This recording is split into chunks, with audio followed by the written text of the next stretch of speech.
Hello and welcome back, my friends. I'm getting ready to do some direct seeding in my garden this evening. I'm going to be planting some Egyptian spinach, which is a very small seed.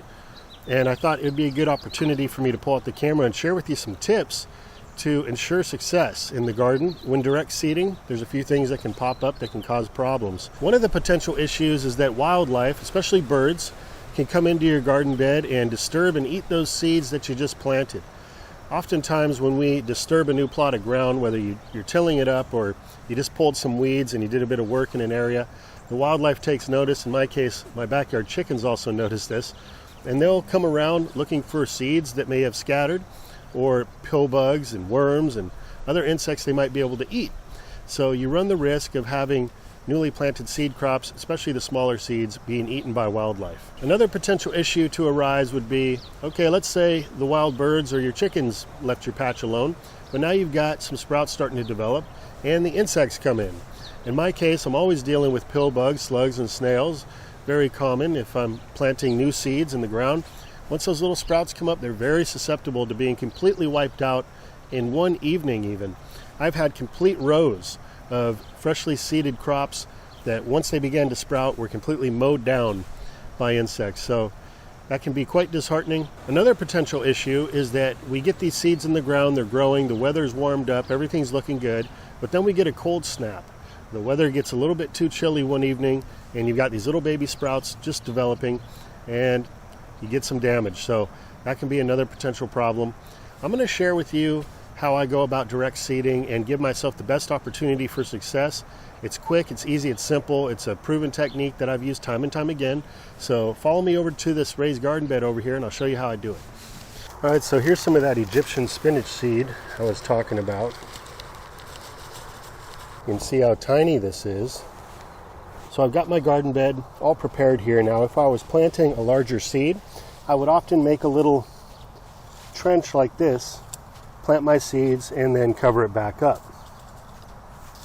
With the smaller seed, however, I'm just going to dust it on the surface and then just put a tiny bit of soil on top. So that's going to be the first step.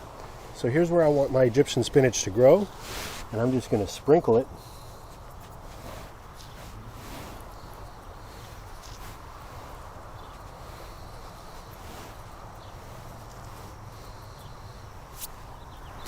There we go. I'm going to take some soil here.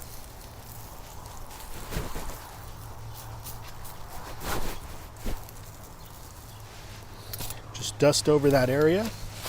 Now I'm just going to water this in really well.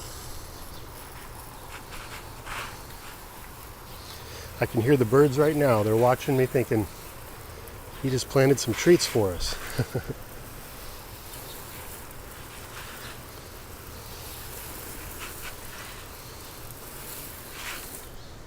All right, now here's where the real trick comes in. The first thing I'm going to do is I'm going to sprinkle a little bit of this Sluggo Plus product. This is an organic gardening product, and this is basically just iron phosphate and spinosad. And you only need a little bit of this, and this will take care of earwigs, cutworms, sow bugs, pill bugs, slugs, and snails. Just about anything you might have to deal with that's going to eat your little seedlings once they begin to sprout.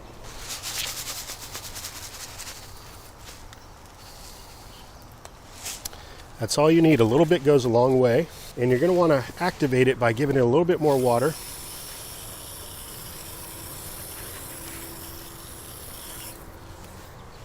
All right, so what we're going to do now to protect this plot is to cover it with some of this row cover. This is extremely lightweight. As your seedlings and sprouts start to come up, it'll actually lift up on the fabric. It's just so airy and lightweight. Still allows sun to come through, stops the birds, and also helps to protect the plants.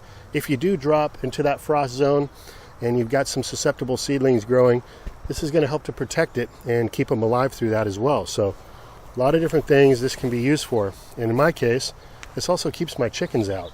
We'll just cut a square off here, and this is folded in half, so it's going to double in size.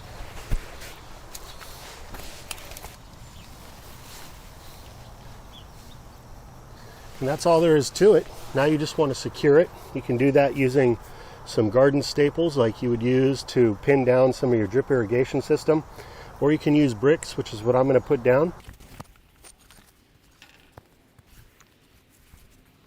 Now, you want to leave a little bit of slack in the cover so that it has a chance to float up as the plants grow. And another cool thing about this product is